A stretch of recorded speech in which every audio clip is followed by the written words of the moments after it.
Nessa aula de hoje, nós vamos estudar as associações de capacitores. Vocês podem acompanhar no livro 10, nas páginas 56 e 57.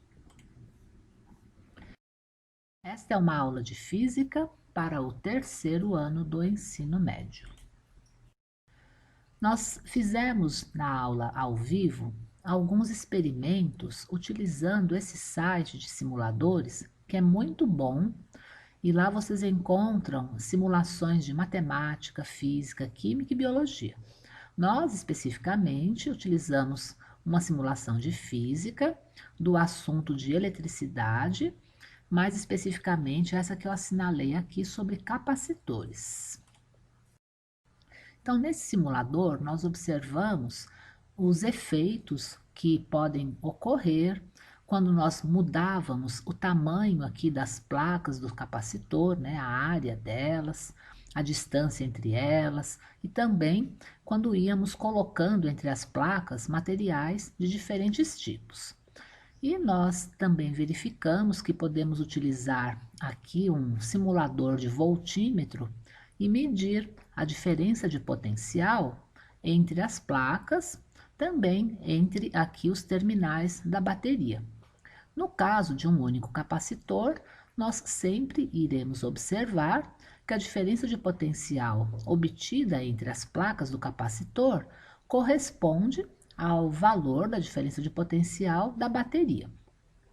E aqui no simulador também podemos verificar a capacitância, né, do nosso capacitor e também a carga que ele acumula.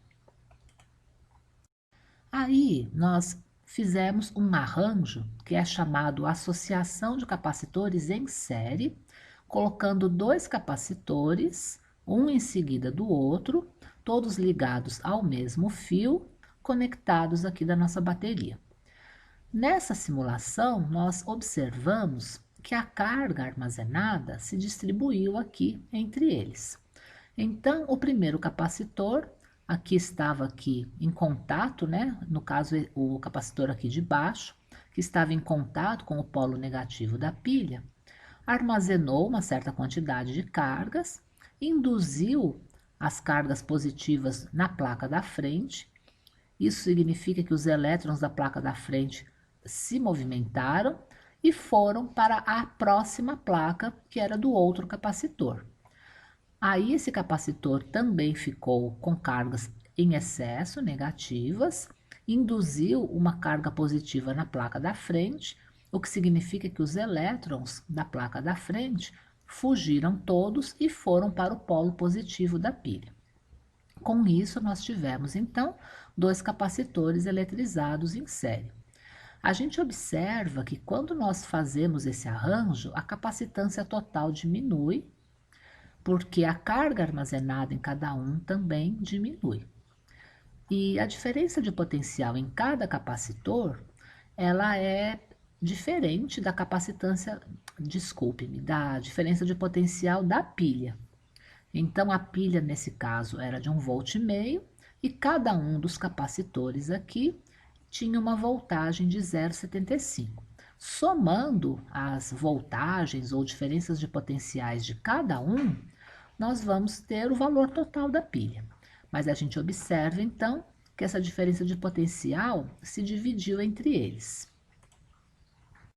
Aqui nessa outra imagem, eu fiz o desenho de 3 capacitores colocados em série.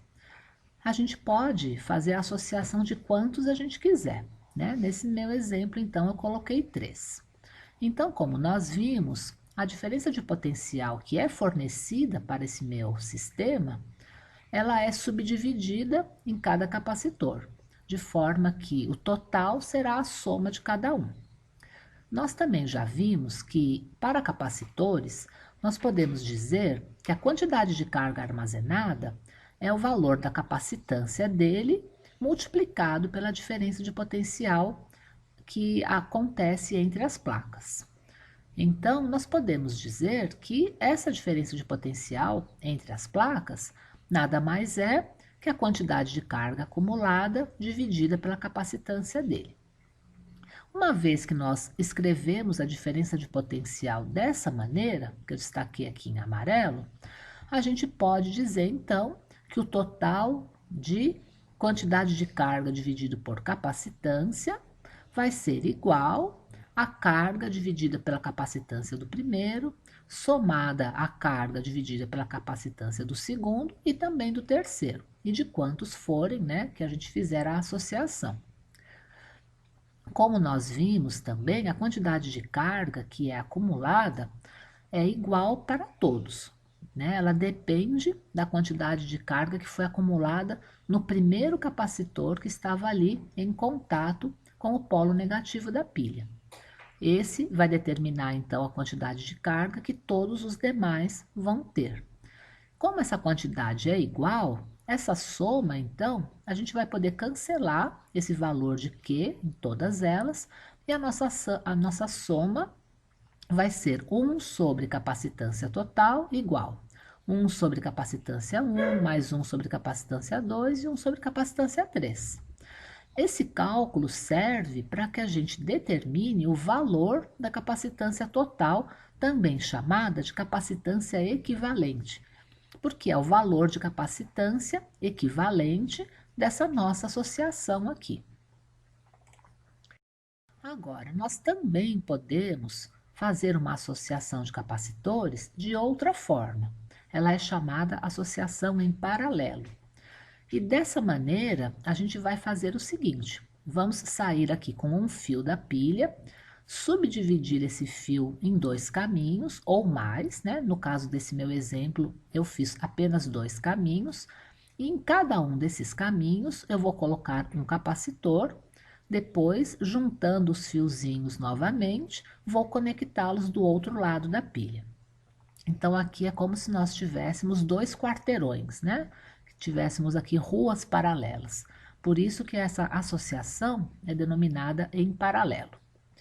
Bom, nesse caso, cada uma das placas dos 2 capacitores que eu coloquei aqui está diretamente ligada na pilha. Então, cada uma vai armazenar a quantidade de carga de acordo com a capacitância desse capacitor. Se eles forem iguais, a quantidade armazenada vai ser a mesma. Se forem capacitores diferentes, a quantidade de carga armazenada agora vai ser diferente para cada um. No entanto, a gente medindo ali a voltagem nos capacitores, a gente observa que ela é a mesma, né? É a mesma da pilha. Então, se eu estou usando uma pilha de 1,5 volt e vou lá medir a diferença de potencial entre as duas plaquinhas, ela também é de 1,5 volt, porque ambos estão ligados diretamente nos polos das pilhas. Então, nesse tipo de associação, a gente tem a mesma diferença de potencial em todos os capacitores, e a capacitância total, se a gente observar aqui em cima, aumenta. Então, quando eu preciso de aumentar a minha capacitância e não tenho um capacitor que seja muito forte, eu posso juntar vários capacitores aqui dessa maneira e terei uma capacitância alta. E nós vimos também que, nesse caso, a carga acumulada em cada um varia, né? E o total de carga acumulada a gente obtém somando, né? Somando as cargas de cada um. Então, a gente pode observar aqui esse desenho, que é uma forma de representar 3 capacitores associados em paralelo.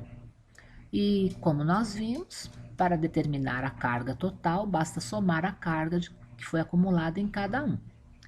Como nós podemos escrever a quantidade de carga acumulada em um capacitor como sendo a capacitância vezes a DDP, podemos fazer, então, dessa forma para todos eles. A diferença de potencial será a mesma em todos, podemos cancelar aqui essa diferença de potencial. E para descobrir o valor da capacitância total desse nosso arranjo, basta somar os valores de cada um.